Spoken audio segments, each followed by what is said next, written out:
Let's kick off the Sunday slate. Jaguars at Texans.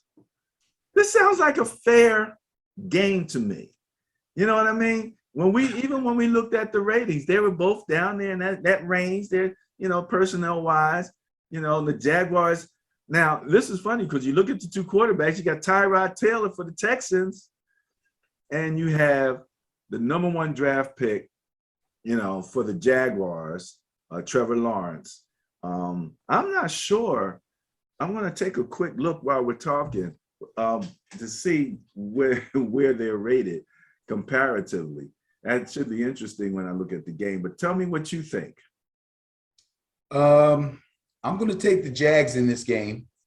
The reason I'm going to take the Jags mainly is because I think they're better than the Texans at all the skill positions when you combine them. And although the Texans have a veteran quarterback, he is a career backup dude. And Trevor Lawrence, if you were going to pick a game for your number one overall pick rookie quarterback to start in his first game of his career, you couldn't pick a better opponent as far as confidence or trying to give him confidence going in. Defensively, I think both teams are pretty low on the totem pole. The Texans defense is probably a little bit lower than the Jags defense. I mean, they're not great reasons, but those are the reasons I'm taking the Jaguars.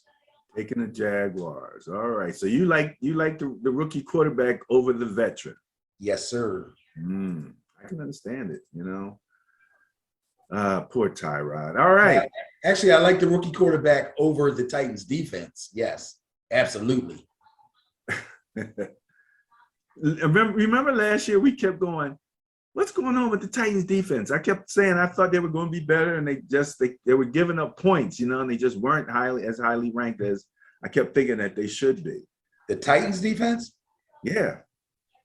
Just because in my mind last year I kept thinking Titans, defense. Yeah, no, I get you. I thought that they were much improved overall, but obviously they had some holes. Yeah.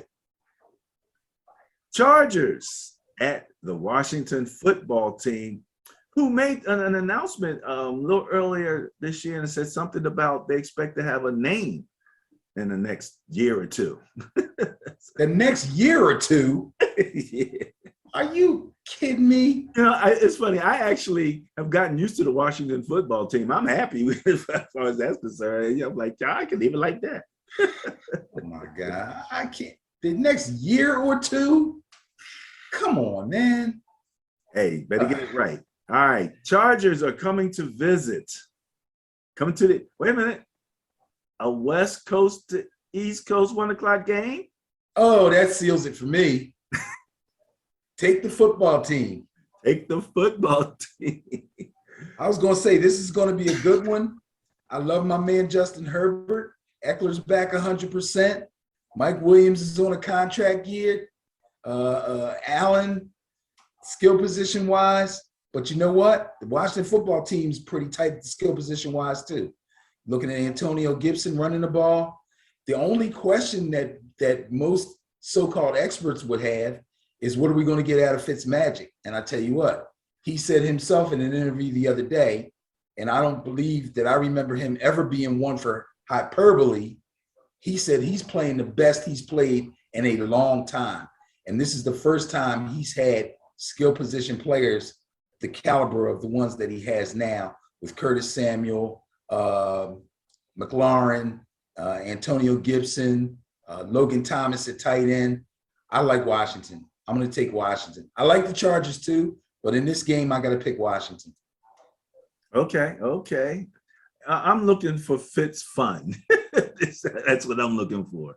I'm expecting some fun out of that situation. Seahawks coming across to the East Coast. Want to play the Indianapolis Colts, who you think should have been rated higher. Long story short, Russell Wilson's coming to town, baby. What's up? Off the top of my head, I would say the Colts. However, I have a little trepidation here. This is a 1 o'clock game also? I do believe. Okay, so the Seahawks have the longest to travel of any team in the NFL when they have to travel. However, Indianapolis is not on the East Coast. So we're going to take that out of the equation. Oh, that's true too. Colts defense is very strong. This one's going to kind of depend on Wentz. I would take the Colts if I felt good about Wentz, but it's hard to feel good about Wentz until I see him play a couple games. I'm going to go with I'm going to let Russ cook.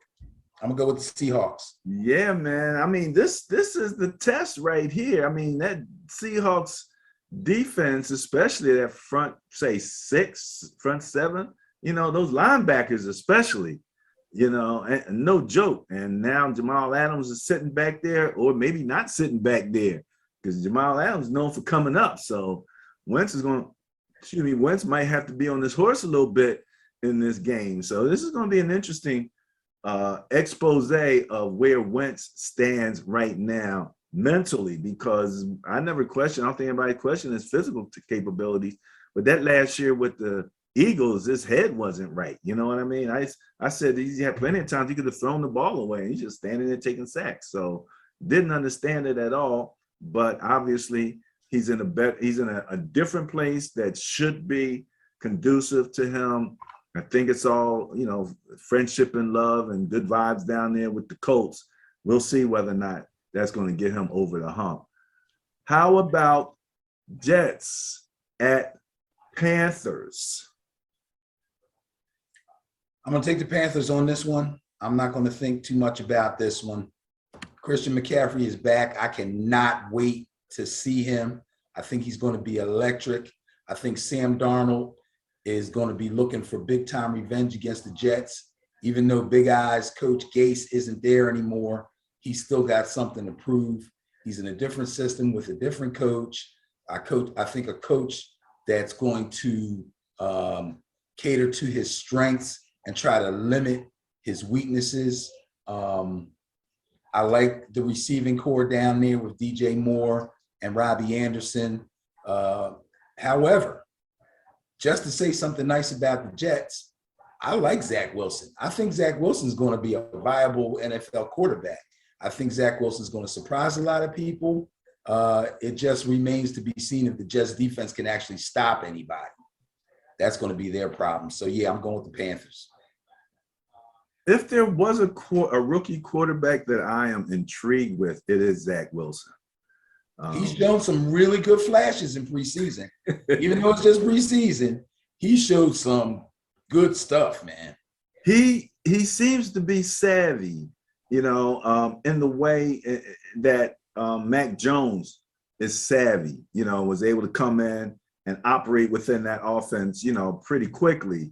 Right. That's what I get the feeling from him. And there's no questions about his arm. He's showing a lot of the arm talent, as the top guys in the league. So it's going to be interesting to see how he handles that situation.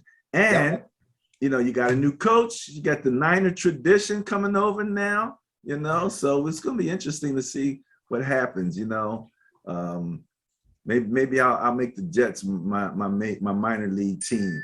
It's always fun to go Jets, Jets. I mean, that's fun.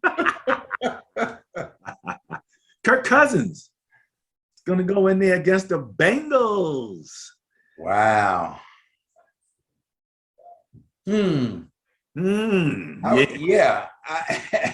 I want to take the Bengals. I really do. I want to, but I don't think I'm going to be able to, because I think that the Vikings are going to come in there and go Dalvin Cook left, Dalvin Cook right, Dalvin Cook up the middle. And when they load up to stop him, it's going to be Jefferson and Thielen all day. The Bengals, again, another team that look like they'll be improved on offense, but not on defense. I don't see them being able to stop the Vikings at all. Hopefully it'll be a good game and maybe high scoring. But I got to take the Vikings on that one. Well, we have the same question with the Bengals quarterback that we have with Dak. We want to make sure he's back 100% for real, So yeah, because he was not quite right in camp. Yeah.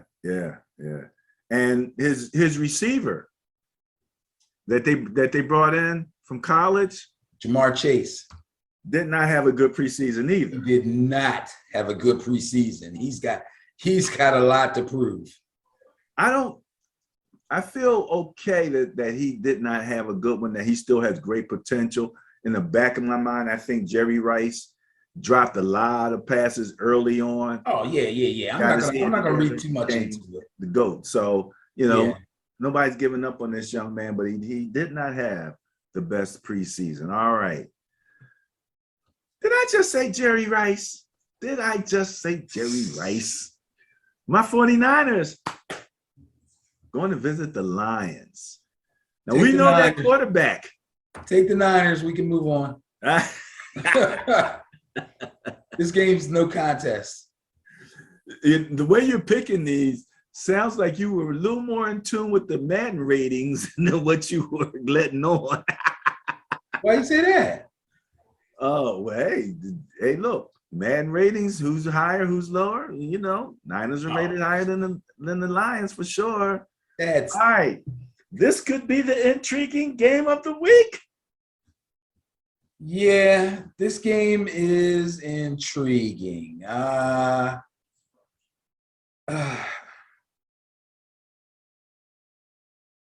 Steelers aren't going to go down without a fight, but they're going to go down. Take the Bills, especially at home.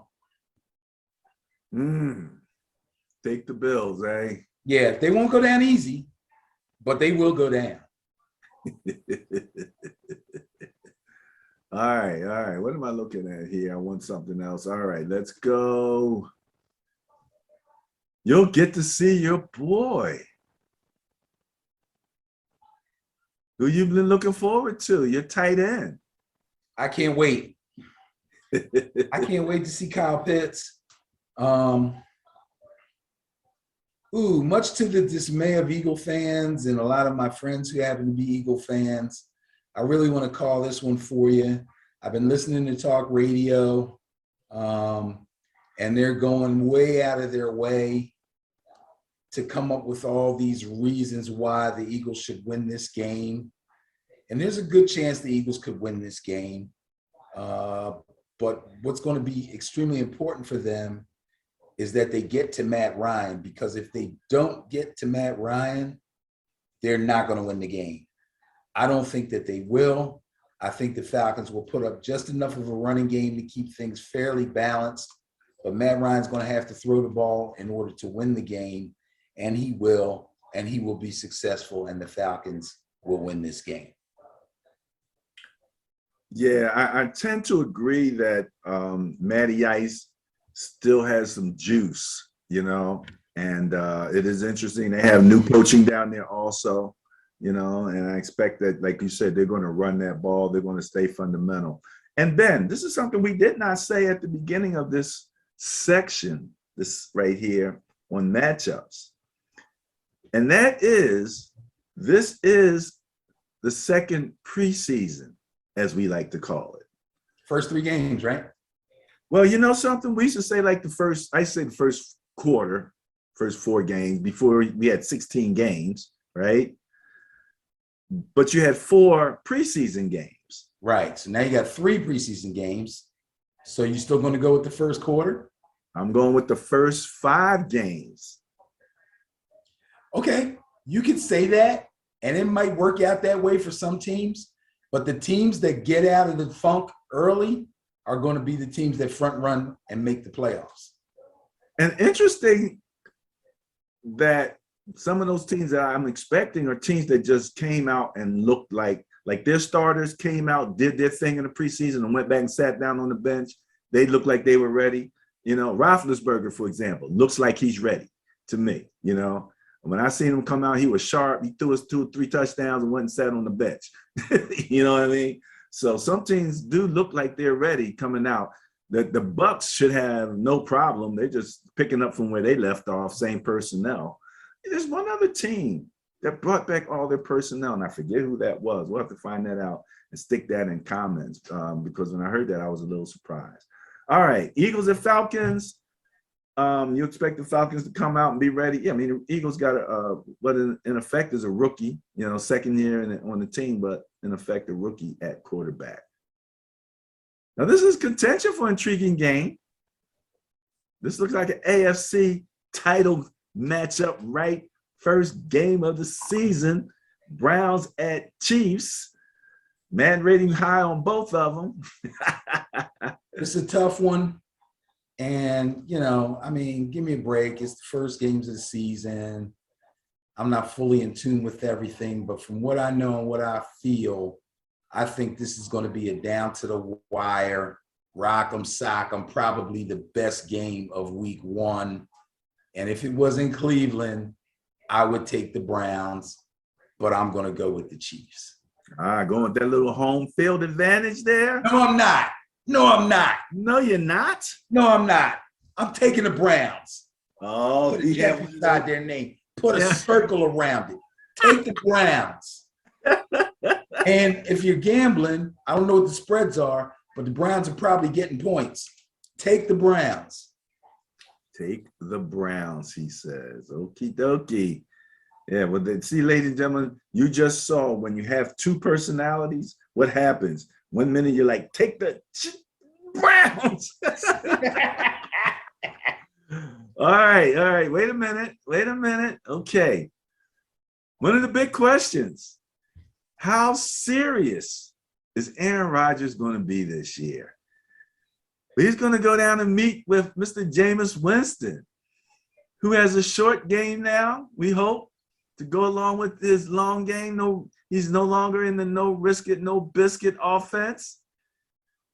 He's in the control. He's got Kamara on one side. He doesn't have his number one wide receiver, though, does he?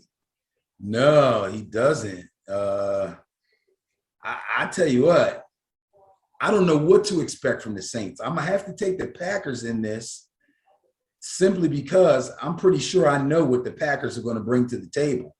I have no idea what the Saints offense is going to look like, but I'm pretty sure the Saints defense is not going to be a pushover.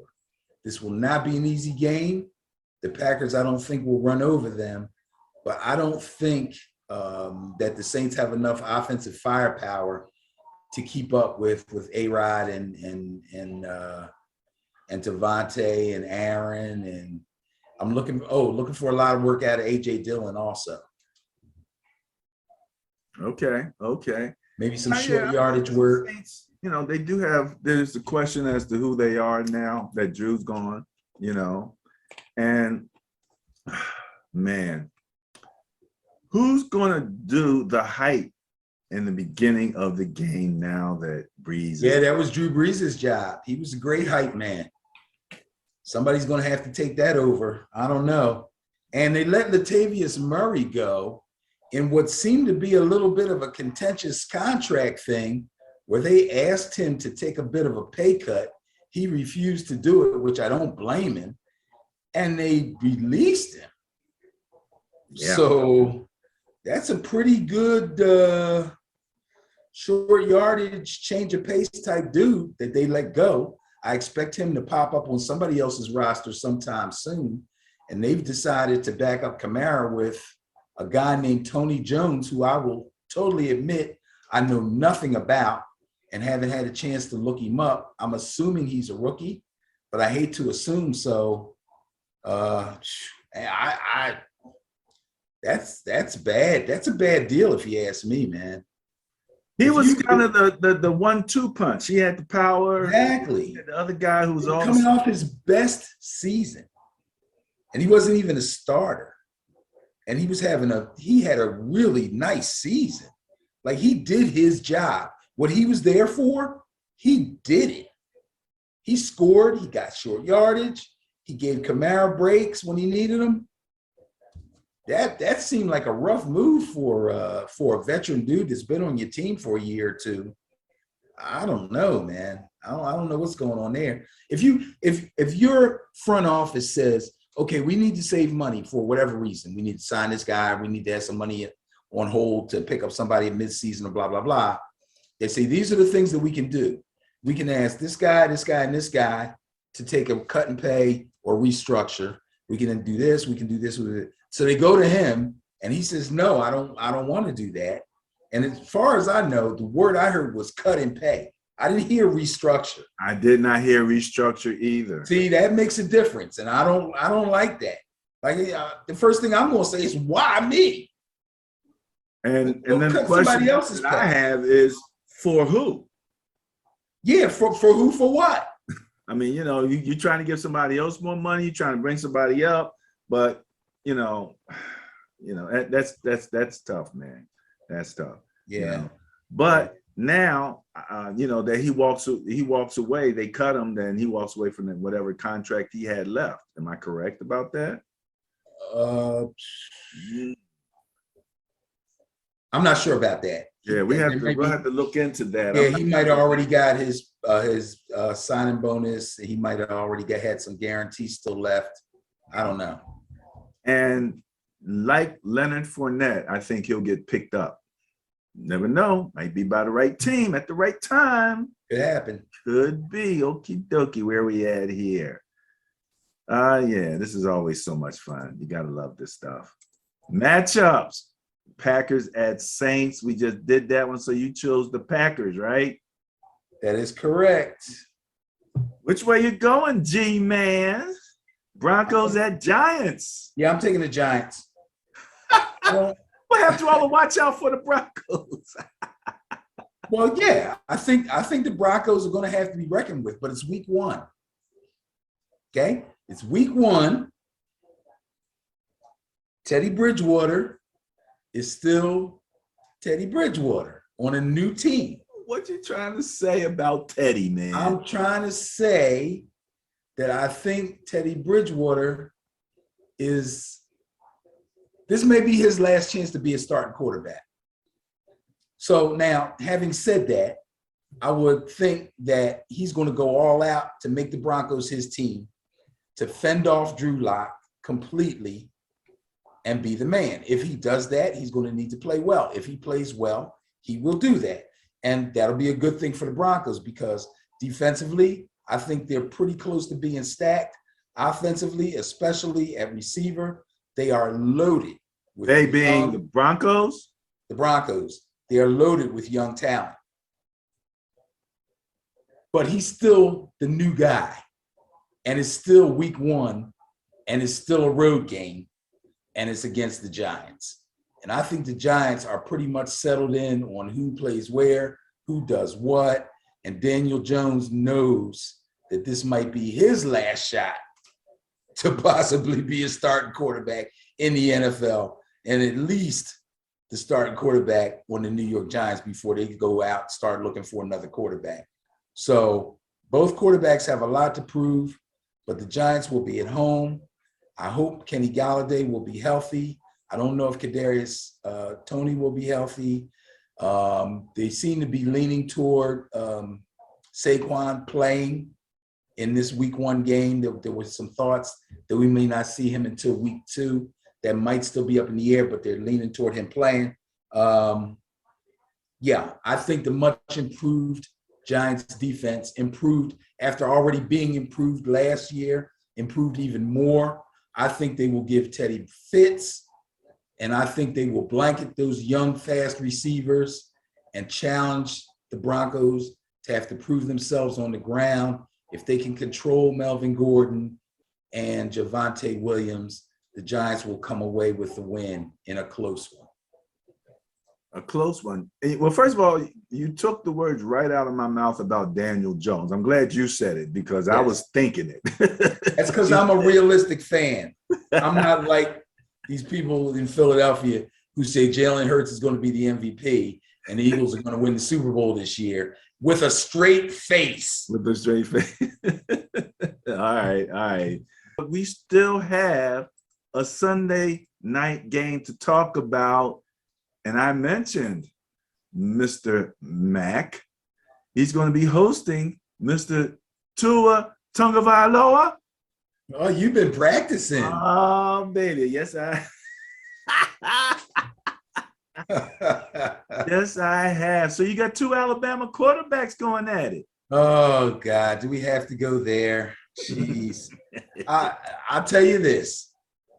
I love to watch the Dolphins. I respect the hell out of their coach, and I'm trying to enjoy watching the progression of Tua. but I especially love the Dolphins defense, the way they play, their aggressiveness, their come right at you type style. I like the Dolphins in this game. I think they're the better team, but I am curious also to see Mac Jones when the real bullets start flying over his head, how he acts and how he keeps his composure, and see what he does with this Patriots offense that evidently they didn't feel Cam Newton could do. So we will see. And I'm not saying they shouldn't have did what they did with Cam. I'm just going to say, let's see what Mac Jones can do with these same players that Cam just didn't seem to be able to push over the top. But I love the Dolphins in this game, yes. Now, I would challenge the statement, these same players, because the Patriots, one, had probably the most people who opted out last year for COVID, and then all came back this year. They weren't there for Cam last year. So that defense is not the same. Right. Two, the Patriots did something they don't do a whole lot of. They spent a lot of money. Okay. And those guys wasn't there last year either. So okay, but I'm talking about Patriot team that I'm talking about right now. I'm talking about the players that have been here since Mac Jones has been here. So they drafted Mac Jones, they go to OTAs, they go to training camp, and they're like, here's the team. Okay, Cam, you didn't have all these guys before. Now you got them. Here you go. You're the starter as of now. You get the reps with the number one unit. And then they say, Mac Jones, here's the system. You learn it. Here's the players.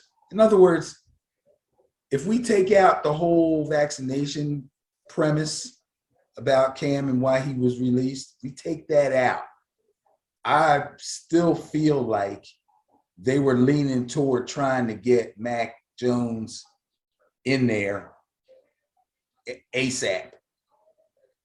That's just my feeling. I could be wrong, I don't think that's wrong. I don't think there's anything wrong. I didn't say it was wrong. I didn't say it was wrong. You're right. I think they probably, let's face it. Cam is no shrinking violet. He's not the guy that's going to sit on the bench. I don't think in his mind, he's a backup, especially to a rookie. So I think in their mind, it became either or. And like you said, their bias went toward Mac Jones. Obviously, they wanted him. He went high in the draft. Of the rookies that will be starting, he's probably the one that had I shouldn't say it that way. I was going to say he has the guy in front of him, or had the guy in front of him who was the weakest of the group. But when I look at Chicago and I see Andy Dalton, I don't know if that's quite true, but he had a promise, and he's going to be, that's going to be his situation. Justin Fields will be it'll be different for him. I think I know what you mean as far as of the rookie quarterbacks coming in, the guy that was ahead of them was looked at a certain way. I think they were more than willing to give Cam every opportunity to have the full squad, no injuries, no opt-outs. Here you go. Let's see how you run this thing. And then when they gave Mac Jones his chance, they were impressed. So then it becomes, hey, who are we actually going to be better with? And I believe if the whole release of Cam thing hadn't happened, his days were still numbered. Yeah, it was a matter of when with Cam. You know what I mean? If they had wanted Cam as a long-term option, they would have gave him a long-term contract. Right. They paid him like a short-term option. Right. And again, if Cam wasn't Cam, they might have kept him. You know what I mean?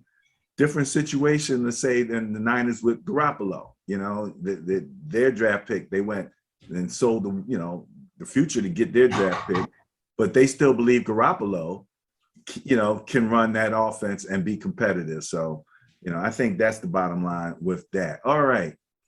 So we are coming to the Sunday night matchup. Let's take a quick look and see. The Bears are going to visit the Rams at the Rams' beautiful stadium. Now, the Bears know that quarterback. That's their division opponent for how many years now? A bunch. A bunch of years. So it's going to be interesting to see him operate against that Bears defense, and as opposed to the Lions running the Lions offense against that Bears defense. The Rams went out; they lost their starting running back, right, and got a new one.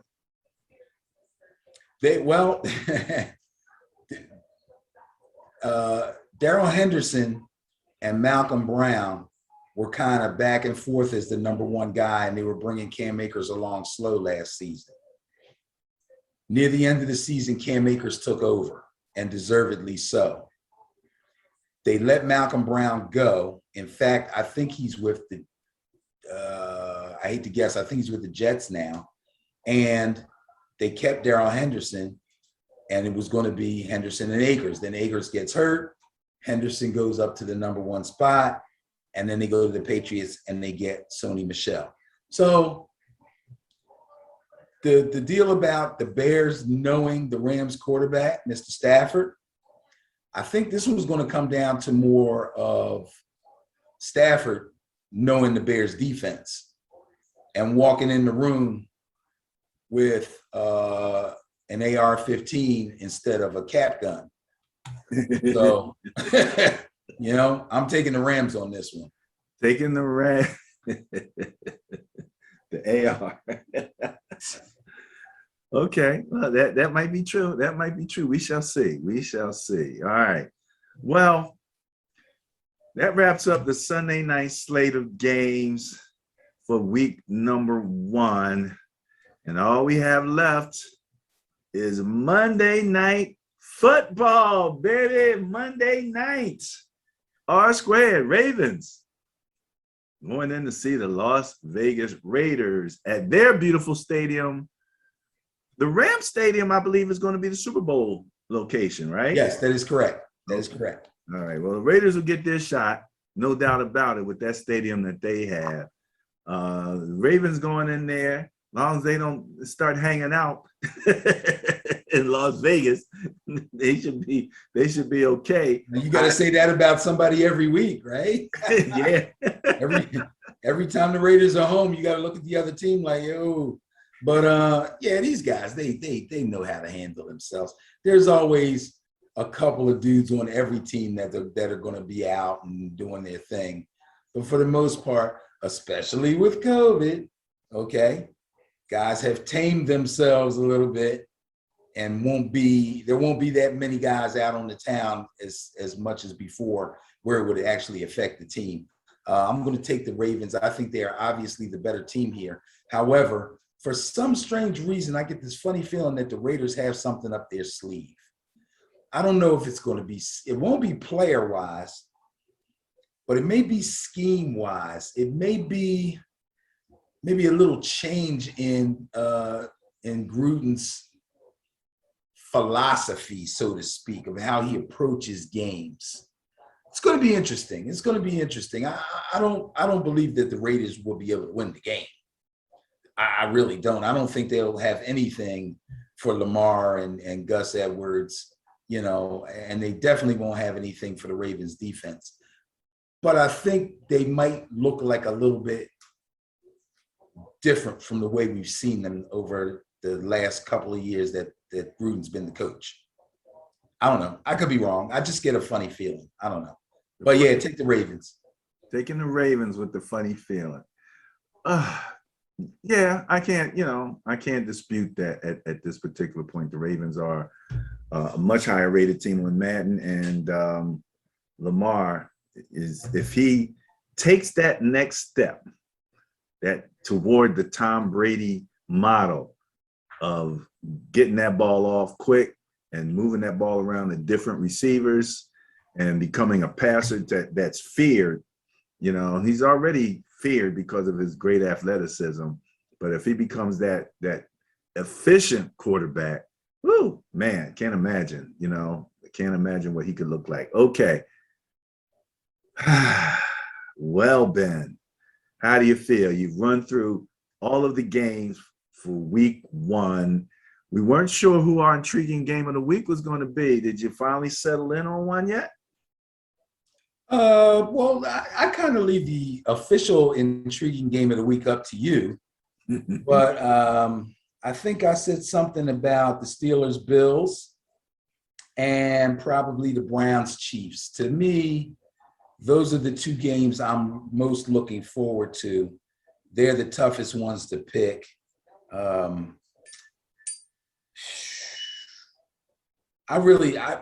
tell you what, I think the Browns are going to beat the Chiefs. I do. I'm just saying, You really believe that, eh? I believe it. I believe it. Okay. Well, if you believe it, they can achieve it. It is going to be interesting, especially because the Chiefs have like a brand new offensive line. Like everybody's like, yeah. They got a rookie, I believe, at center. And so that's probably their biggest question mark right now, is how that offensive line is going to be able to hold up against that Browns defense. I didn't watch any of their preseason games. Did you? The Chiefs? The Chiefs, not a whole bunch, because again, they really didn't play their starters that much. I didn't think so. And I know Andy Reid is famous for giving you the vanilla offense. Yeah, he don't get much. Talk about tricks up your sleeve. That guy's got a million of them. He's got some big sleeves. Hey, look. After the game, let's go get a cheeseburger, baby. That's right. Let's go get one. That's how he celebrates. That's pretty good. That's pretty good. All right. Well, that wraps up the matchups for week 1 of the 2021 season. Next week, we will have actual scores and actual rankings and actual net points and turnover differentials. Those 2 things that we focus on when we start to look forward to the upcoming weeks. And so, Ben, do we agree that the second preseason was going to extend through game 5, or did you have a different idea? Well, numerically speaking, when you look at the number of preseason games and now the increased number of regular season games, I would say numerically speaking, you're probably right, or I would say that's a good way to look at it. But I believe the top teams are going to begin to rise after the 3rd game and the 4th game. I don't think it'll take them 5 games to get out of any preseason funk. And this is a really great list of matchups. Like there's only a couple of games here that look like no-brainers. Right. All of these games are going to, the Niners-Lions game is a no-brainer. Other than that, it's some tough games here. This is good, which is good for the Bias Plus and our net point power rankings. Right. This is going to give us a real true picture right off the bat in week 1, because I don't think there's going to be too many big blowouts. You know how we usually start the season, either Ravens or the Steelers blow somebody out, and then the whole defensive rankings are all skewed for like 6 games or 6 weeks. The skew, yeah. We don't want the skew. I'd rather not have the skew. I think last year the Browns got caught up in the skew. Was it last year or the year before that they played the Ravens and the Ravens demolished them week 1? I think it was last year. They put a whooping on them.